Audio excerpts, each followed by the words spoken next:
Hello and welcome to another edition of Motor Cars Enthusiast. Right off the bat on the old show today, yes, we're going to talk a tad bit more about Volkswagen because this cheating scandal continues on, including two brand new lawsuits that just come out over the past couple of days, including a ex-employee who was actually supposed to get some documentation for the Department of Justice. But before that documentation could be handed over, Volkswagen told this employee to delete some of those documents out of the server, which then that person told the Department of Justice.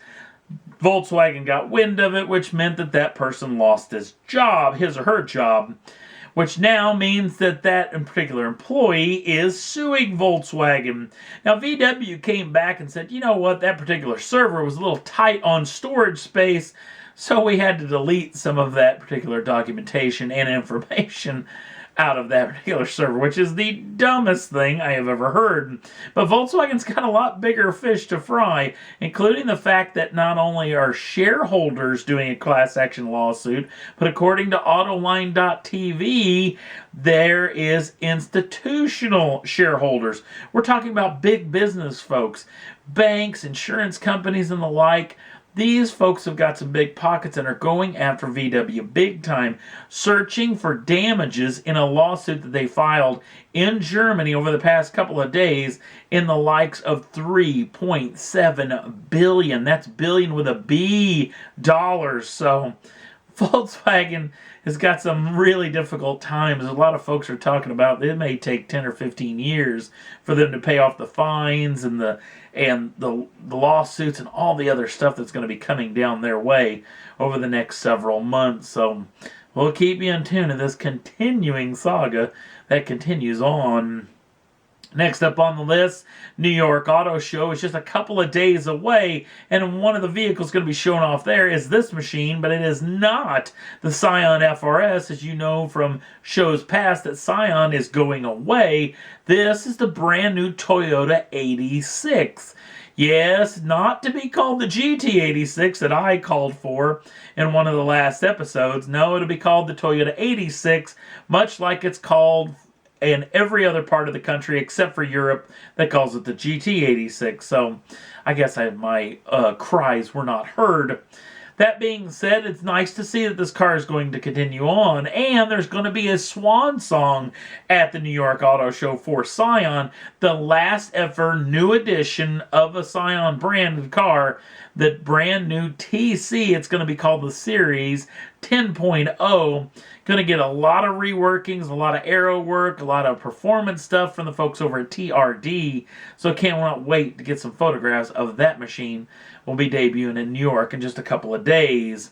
Another vehicle is going to be debuting there is General Motors' brand new track day star. It's the brand new Chevrolet Camaro ZL1. This vehicle actually broke ground the day of the taping of this program, and this thing is the real deal. A lot of stuff to make it a real track day car, including a lot of extra cooling going on. In fact, some optional cooling options.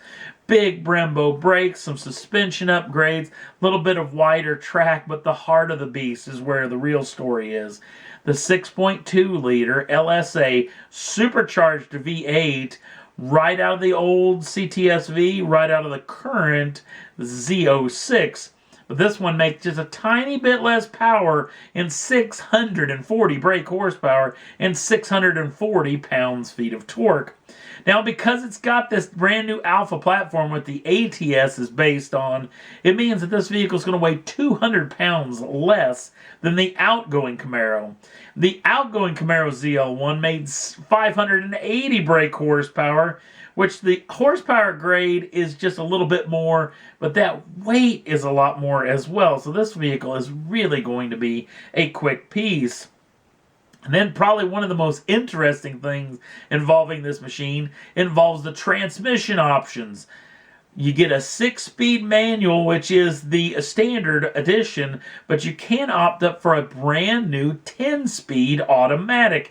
Yes, you heard me right. Had a nice little back and forth with one of the folks over on the Facebook page. Michael was saying 10 gears. Yes, 10 speeds. How many is going to be too many? Somebody's got to be thinking that one of these days. Should we put 18 speeds in it? That sounds kind of cool. So we'll have to wait and see on that deal. Not only that, 10 speeds.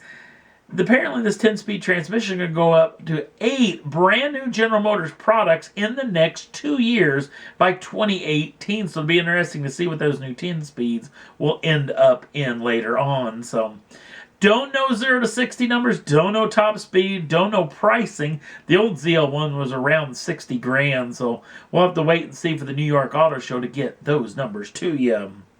Next up on the list, you may remember these two blasts from the past. The car in the front ground, which is basically the Shelby GTH, a little homage to the old version in the background, which is the GT350H. If you don't know the story about this car, the H actually stood for Hertz. Hertz, like the rental car company.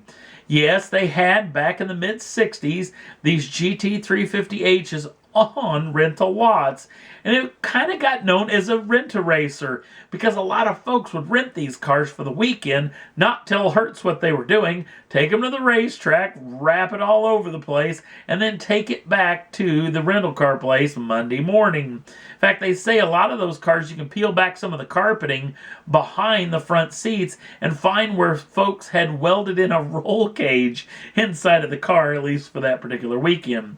Well, according to the folks over at topspeed.com, a brand new Hertz Edition Mustang will be coming out the 21st of March. That vehicle is going to be called the Shelby Hertz GTH.